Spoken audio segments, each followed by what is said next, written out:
All right, so moving on to protein, and this is one of the really big ones that changes across this spectrum that we talk about. So early CKD, it's sort of just a moderate amount of protein that we should be eating.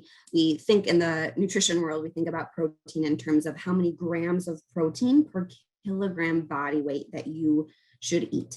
And these are just like recommendations. Your protein amount really has to be individualized to you based on some other factors that are going on in your medical history. So this really should be specific to you based on what your dietitian says, but here's kind of like the general recommendations.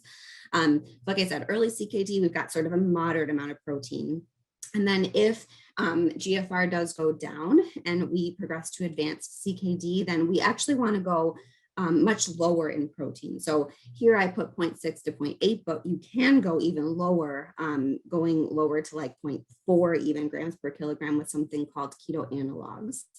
And then if someone starts dialysis, then protein needs totally flip, and we actually need high protein diets on dialysis. So that's one of, like I said, one of these ones that changes quite a bit, literally black and white for protein. And then if someone gets a transplant, then we actually kind of go back to early CKD. We don't want a high protein diet necessarily because we want to do everything we can to protect that new shiny kidney. But we don't need to be super, super low. So we go back to sort of that moderate amount.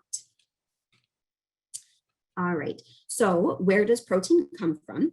Most of us know, right? The majority of protein that we eat comes from meat, right? So when I say meat, I usually mean any sort of animal flesh, which sounds weird, but when I say meat, sometimes people think only beef.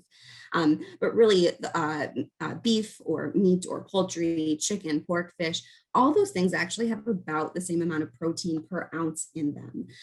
Of course, red meat is going to be more problematic because of sort of the fatty acid profile and the heart health aspects, but in general, all those things have about the same amount of protein. Of course, we can also get protein from plant sources, and I'll talk a little bit more about that in a couple of slides, but there's going to be protein in plants like nuts, lentils, beans, of course, eggs, also dairy, tofu. So lots of different foods can give us protein. And people always ask, like, okay, Melanie, so like that 0.8 grams per kilogram, like what does that actually look like? So here's just kind of like a general idea. And remember, this is a weight-based recommendation. So it's going to vary drastically based on what body size you have. But if you were 175 pounds, male or female, actually, it's the same.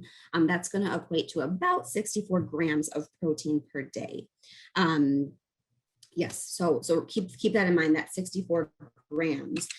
So how much protein is actually in these foods that have protein in them? So you can see that by far that animal flesh, whether that's the chicken, beef, pork, or fish, has the most protein. So 25 grams or so in 3 ounces, which is super small. Like that's the size of a deck of cards, which you always hear people say protein portion sizes should be. So when we're thinking about that 65-ish grams of protein per day, that's a big chunk of it in just that tiny piece of meat. And there's going to be little bits of protein in pretty much everything that we eat, except fruit. Fruit tends to be pretty low, but there's going to be little bits of protein in everything. So it does add up quite a bit, across all the foods that you're eating. So like one egg is going to have 7 grams, even a slice of bread is going to have like 4, even rice or other grains like the bread is going to have a little bit. Again, even vegetables, like 2 grams in that half cup of cooked broccoli. So you get the idea. There's little bits of protein in everything. And so it does add up pretty quick. And then I really like to point this out. So we live in a very pro-protein culture, right? Like everywhere you turn, it's like, oh, this is protein packed, and oh, this is so good for you. You should be having protein powders. But the vast majority of the people in the United States, at least, are getting much more protein than they need. And fun fact, that 0.8 grams of protein is actually what everyone needs. So that's not really like lower than what is recommended. That 0.8 is what's recommended for everyone, like it's the general healthy person recommendation. So yeah, we're all getting a whole lot more protein than we need. So I put this line here. It's, that the recommendation is going to be different based for everyone, but I put it at about 60 grams based on sort of the average human weight. So you can see that we're much, much above what we really need. So for most of us, we're eating about a third more protein than we need. All right. I promised I would talk about the difference between animal and plant proteins because this is a pretty hot topic. And so plant proteins in general are a whole lot better for your kidneys compared to animal proteins. And that is for lots of different reasons. But one of them is that they actually are just a whole lot lower in protein. So if you're eating more meals that are where the protein source is from plants, it's just going to be a whole lot easier to stay at your recommended amount of protein that you should be eating. In addition to that, plant proteins are associated with a whole lot better heart health, which is a really big deal for people who have PKD, because we know that is people who have PKD are at higher risk of cardiovascular disease. There's all of the wonderful benefits of fiber. It's going to help keep you regular. Fiber helps prevent cancer and all sorts of other chronic diseases. They really do give you plenty of protein for kidney disease. Like I was talking about before, most of us are getting way more protein that we need.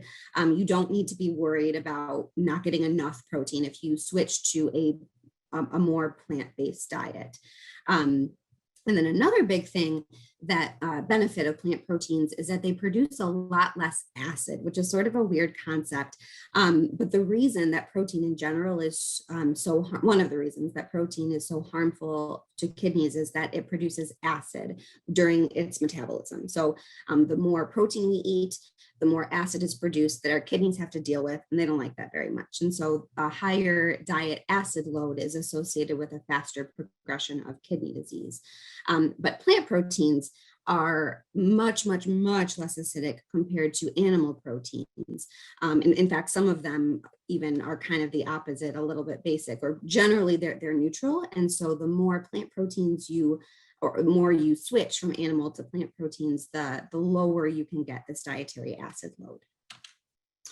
So here are some examples of healthy plant proteins that you might want to think about incorporating. Again, healthy eating for kidneys is different for everyone, but in general, these are some healthy plant proteins that you might want to try.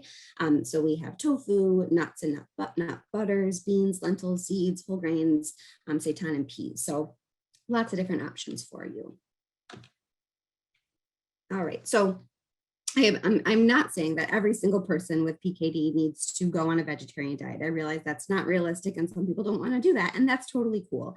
But here are some tips if you do choose to eat meat or animal protein to keep that total amount of protein in check. Of course, we want to limit our portion sizes of meat to about 3 ounces, but that's definitely going to vary for people based on your body size and some other factors. Some people really like to think about limiting that meat or animal protein to once a day. So, a lot of times they're like, oh, I'm totally cool not having meat at breakfast and lunch, but for dinner, I want to have my fish or whatever. And like, that's cool. That can be a good way to help keep it down. Of course, choosing more vegetarian sources of protein.